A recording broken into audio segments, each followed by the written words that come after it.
ओम नमः शिवाय, जय श्री राम, राधे राधे दोस्तों। कैसे आप सभी लोग? आशा करता हूँ हमेशा की तरह आप लोग कुशल मंगल से होंगे, सुखी होंगे, निरोग होंगे, स्वस्थ होंगे और दूसरों की सहायता कर रहे होंगे। ऐसे मेरी दुआएं, मेरी कामनाएं भगवान से आप लोगों के लिए हमेशा से हैं। तो मैं अंकित आप सभी लोगों का आपके अपने चैनल में हार्दिक स्वागत करता हूँ, अभिनंदन करता हूँ। तो जैसा कि दोस्तों हम लोग प्रतिदिन मानस संकल्प समाधान इस बुक को, जो कि हमारा गीता प्रेस गोरखपुर से प्रकाशित है, इसका कोड 104 है। तो इसको मैं आपके सामने प्रतिदिन रख रहा हूँ। इसमें रामचरितमानस के लोगों की जितने भी रिलेटेड शंकाएं हैं, उसका निवारण श्री दीन जी द्वारा व्याख्या सहित दिया गया है। तो उसी को जो है ना, मैं पाठ करके आपको सुना रहा हूँ और यही कोशिश कर रहा हूँ कि आप लोगों के मन में इस तरीके के जो भी प्रश्न आते हैं उसकी समस्या का निवारण हो सके, जो दीन जी ने किया हुआ है। चलिए देर नहीं करते हैं, स्टार्ट करते हैं। आज हम लोग जो शंका देखेंगे वो कौन सी है?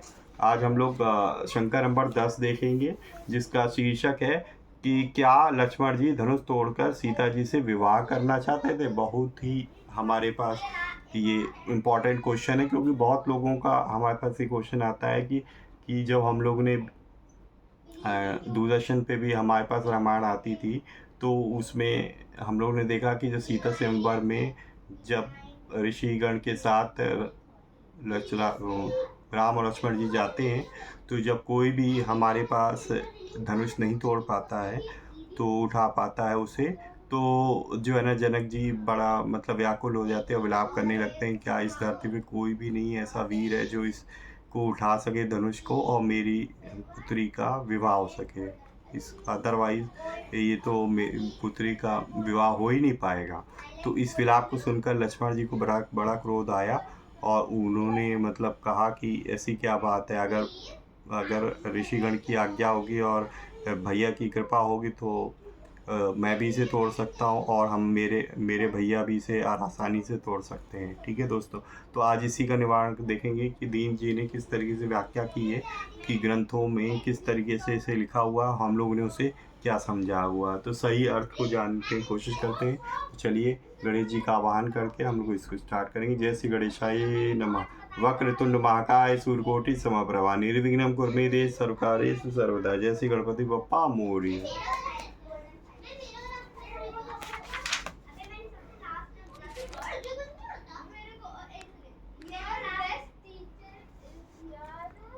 क्या शंका नंबर 10, क्या लक्ष्मण जी धनुष तोड़कर सीता जी से विवाह करना चाहते थे? शंका, जब श्री मिथिलापुरी के धनुष यज्ञ में सभी भटमानी भूपों का मान मर्दन हो चुका तथा श्री जनक जी ने भरी सभा में पश्चाताप प्रकट करके ते हुए वीर विहीन मही मैं जानी यह कह डाला, तब लक्ष्मण जी से सहन नहीं हो सका। वे जनक जी को उचित उत्तर देते हुए श्री धनुष तोड़ने के लिए स्वयं तैयार हो गए। उन्होंने रघुनाथ जी से आज्ञा भी मांगी, परंतु आज्ञा नहीं मिली और इसी कारण उन्हें रुक जाना पड़ा। यह अनुचित कार्य श्री लक्ष्मण जी के लिए कहाँ तक उचित माना जा सकता है, क्योंकि वे तो श्री सीता जी को माता और राम जी को पिता मानते थे। उनकी इस निष्ठा का प्रमाण श्री गीतावली की पद संख्या 85 के अंतर्गत अंश से स्पष्ट रूप में मिलता है। मेरो अनुचित ना कहत लरिकाई बस, पन परमिति और भांति सुनी गई है।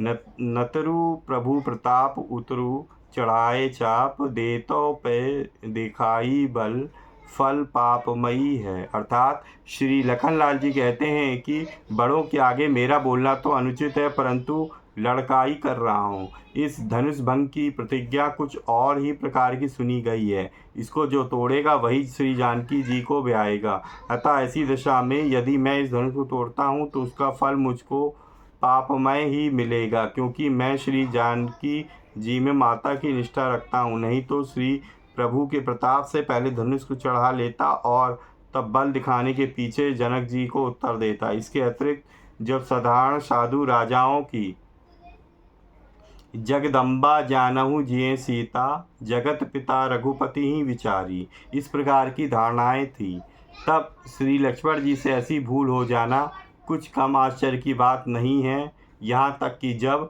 जिन्न के कछु विचारी मन माही, चाप समीप महीप न जाही, ऐसी बात थी जब श्री लक्ष्मण जी सरीखे विचार सिंधु साक्षात शेषावतार और श्री रामानुज के लिए शिव धनुष तोड़कर श्री जानकी जी से विवाह संबंध जैसा महान अनुचित कार्य करना पड़ेगा। इस बात का मन में भय न लाना कैसे संभव कहा जा सकता है? समाधान: यह बिल्कुल उल्टी बात है।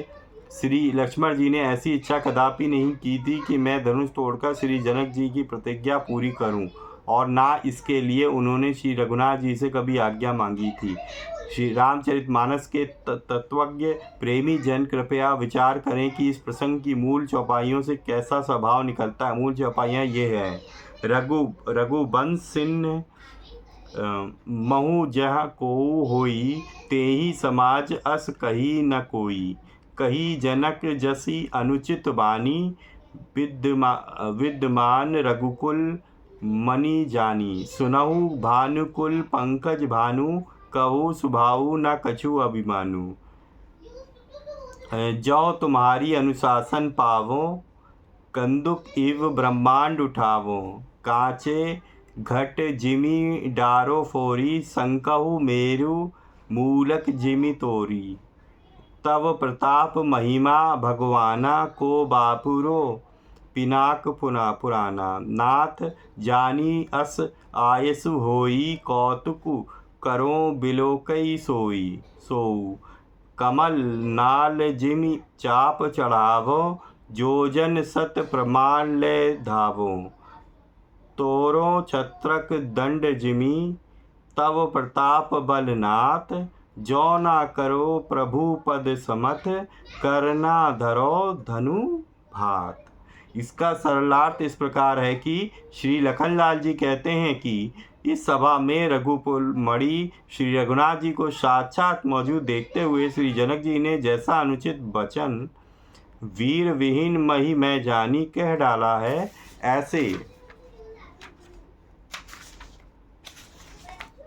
ऐसे अनुचित वचन किसी समाज में एक भी रघुवंशी व्यक्ति को उपस्थित देखकर कोई भी नहीं कह सकता। सूर्यवंशी कमल के समान सूर्य श्री रघुनाथ जी, मैं आपके सामने निर्भीमान होकर अपना सहज बल बतला रहा हूँ। यदि आप मुझे आज्ञा दे तो मैं सारे ब्रह्मांड को गेंद की तरह उठा लूँ और उसे कच्चे घड़े की भांति फोड़ फोड़ कर चूर चूर कर दूँ। मैं मेरू पर्वत को भी मूली की भांति बिना परिश्रम तोड़कर टुकड़े टुकड़े कर सकता हूँ। फिर भला आपके प्रताप और महिमा के आगे यह बेचारा पुराना धनुष क्या हस्ती रखता है। तात्पर्य यह है कि मैं आपका अंशभूत अनुचर होकर इतनी सामर्थ्य रखता हूँ, तब आपके प्रताप और महिमा के आगे यह धनुष क्या चीज़ है जो इसको तोड़ने में आप इतना विलंब कर रहे हैं, और जिसके कारण जनक जी के मुख से ऐसी ऐसी असह्य बातें सुननी पड़ रही है। प्रभो, अब आप शीघ्र ही ये धनुष तोड़कर श्री जनक जी की प्रतिज्ञा पूरी करें, क्योंकि उनकी विवाह विषयक प्रतिज्ञा को पूर्ण करने का विरध और अधिकार श्री सरकार को ही है। हाँ, यदि आपको कौतुक मात्र कराना हो तो केवल खेल के रूप में, जिससे कि श्री जनक जी की प्रतिज्ञा अथवा उनकी शर्तों का कोई संबंध न रह जाए, यदि कोई आज्ञा हो तो मैं ही केवल कौतुक मात्र करके दिखा दूं। मेरे उस खेल को आप आनंद सहित देख लें कि मैं किस प्रकार इस चाप को कमल के मुलायम दंडल की तरह बिना परिश्रम के लचकाकर चढ़ा देता हूँ। मैं इसको लेकर 100 योजन तक दौड़ा हुआ जा सकता हूँ तथा बरसाती छतरी पानी बरसने पर पृथ्वी से जो कोमल छत्राकार अंकुर उगास करते हैं की भांति सहज में ही तोड़ मरोड़ कर फेंक सकता हूँ। परंतु नाथ, यह सब खेल आपके ही प्रताप बल से होगा। यदि मैं ऐसा ना करके दिखा दूँ तो प्रभु के इन चरणों की शपथ खाकर कहता हूँ कि फिर कभी हाथ में धनुष धारण ही नहीं करूँगा। भावार्थ यह है कि श्री लक्ष्मण जी अपने इन वीर वचनों द्वारा एक ओर तो श्री जनक जी आदि मिथिलावासियों को तथा अन्य समस्त समाज को यह बोध करा रहे हैं कि जब श्री राम जी के छोटे भाई में इतना सामर्थ्य है तब उनके धनुष के टूटने में संदेह ही क्या है, और दूसरी ओर श्री रघुनाथ जी से यह ऐश्वर्य सूचक प्रार्थना कर रहे हैं कि मैं तो आपका अंशभूत शेष हूँ। इस कथन से अनुशासन पाने पर मैं अपने फण पर रखे हुए ब्रह्मांड को भी लय कर सकता हूँ। अपनी इस शक्ति की ओर भी संकेत करा रहे हैं। जग जननी श्री लक्ष्मी सीता जी को व्याने की शर्त जिस धनुष के साथ लगी हुई है उसे तोड़कर श्री जनक जी की प्रतिज्ञा पूर्ति तो श्री मन नारायण स्वरूप आपसे ही सिद्ध है। इसके अलावा तप प्रताप महिमा भगवाना इन शब्दों के द्वारा भगवान के शब्द से भगवान के अवतारी स्वरूप को सूचित करके पूर्व निवेदित प्रातः काल की प्रार्थना। रवि निज उदय ब्याज रघुराया प्रभु प्रताप सब नृपन दिखाया के प्रताप और तव भुज बल महिमा उद्घाटी प्रगति धनु विघटन परिपाटी के महिमा इन शब्दों के वाच्यार्थ को लक्षित करा के एवं को बापुरो पिनाक पुराना कहकर श्री लक्ष्मण जी ने यह अभिलाषा प्रकट की है कि विवाह की संपन्नता के लिए शीघ्र श्री प्रभु के हाथ से धनुष टूटना चाहिए। अपने को तो वे केवल कौतुक के ही योग्य समझते हैं और कौतुक करो बिलोकीय सो कहकर यह दर्शा रहे हैं कि केवल खेल तमाशा देखना हो तो मैं उसे दिखा सकता हूँ। प्रतिज्ञा को पूरा करना तो मेरे लिए सरासर अनर्थ और अनाचार होते हुए असंभव भी है, क्योंकि यह अधिकार स्वामी को ही है, सेवक को नहीं। श्री स्वामिनी से स्वामी का ही अखंड संबंध है, सेवक तो पुत्र रूप है। अस्तु इन्हीं बातों से के कारण श्री रघुनाथ जी ने कौतुक रूप में श्री लखन लाल को धनुष तोड़ने की आज्ञा नहीं दी। श्री रघुनाथ जी के लिए श्री जनक जी की प्रतिज्ञा पूर्ण करके श्री सीता जी को स्वीकार करना अनिवार्य है। यदि प्रभु श्री लखनलाल जी द्वारा खेल में धनुष तोड़वा डालते तो फिर वे किस धनुष को तोड़कर प्रतिज्ञा पूरी करते। यदि यह प्रश्न उठे कि श्री लखनलाल जी ने कौतुक करो इतना भी कहने का साहस क्यों किया, तो उसका कारण यह है कि यदि वे धनुष का नाम ना लेकर केवल ब्रह्मांड और मेरु को ही फोड़ने की बात कहकर रह जाते तो सुनने वाले लोग शंकित होते कि जब ये सब कुछ कर लेने को कहते हैं तब धनुष भंग की चर्चा क्यों नहीं करते। और दूसरा कारण यह है कि श्री राम जी को कौतुक बहुत भाता है। वे स्वयं कौतुक निधि कृपाल भगवाना हैं तथा अनेक विधि कौतुक किया करते हैं। यथा ते ही कौतुक कर मर्मो न काहूँ जाना अनुज न मातु पिता हूँ कौतुक कीन कृपाल खरारी। अतएव यह जान लेना चाहिए कि श्री लखनलाल जी ने कदापि इस इच्छा से धनुष की तोड़ने की आज्ञा नहीं मांगी थी कि मैं ही धनुष तोड़कर श्री जनक जी को प्रतिज्ञा को पूरी कर दूंगा, बल्कि स्पष्ट रूप से तात्पर्य यह था कि नाथ धनुष भंग की प्रतिज्ञा तो आप ही पूरी कर सकते हैं, इसलिए आप उसे शीघ्र पूरी कर दीजिए। यदि कौतुक कराना चाहते तो अलबत्ता मुझे आज्ञा दें, ताकि कौतुक रूप में मैं धनुष तोड़कर जनक जी को यह प्रमाणित करके दिखा दूं कि यह पृथ्वी वीरों से खाली नहीं है। सियावर रामचंद्र की जय। तो दोस्तों ये था हमारे पास इस अध्याय का निवारण जो श्री दीन जी द्वारा है, वो मैंने आपको कह सुनाया। तो इसमें बड़े अच्छे तरीके से ही उन्होंने बताया कि लक्ष्मण जी ने सिर्फ जो है व्याकुलता के कारण कि जनक जी कैसे कह सकते हैं कि यहाँ पे धरती पर कोई वीर ही नहीं है कि इस धनुष को उठा सके, वो भी सूर्यवंशियों के सामने, रघुवंशियों के सामने। तो इसीलिए जो है ना उन्होंने व्याकुलता पूर्वक कौतूहलता पूर्वक कह दिया कि भाई हम लोग अभी यहाँ पे हैं, सूर्यवंशी हैं, रघुवंशी हैं, ठीक है, हम लोग इसको आसानी से तोड़ सकते हैं, हम ब्रह्मांड को भी उठा सकते हैं, मेरू को भी उठा के रख सकते हैं, तो ये क्या चीज़ है।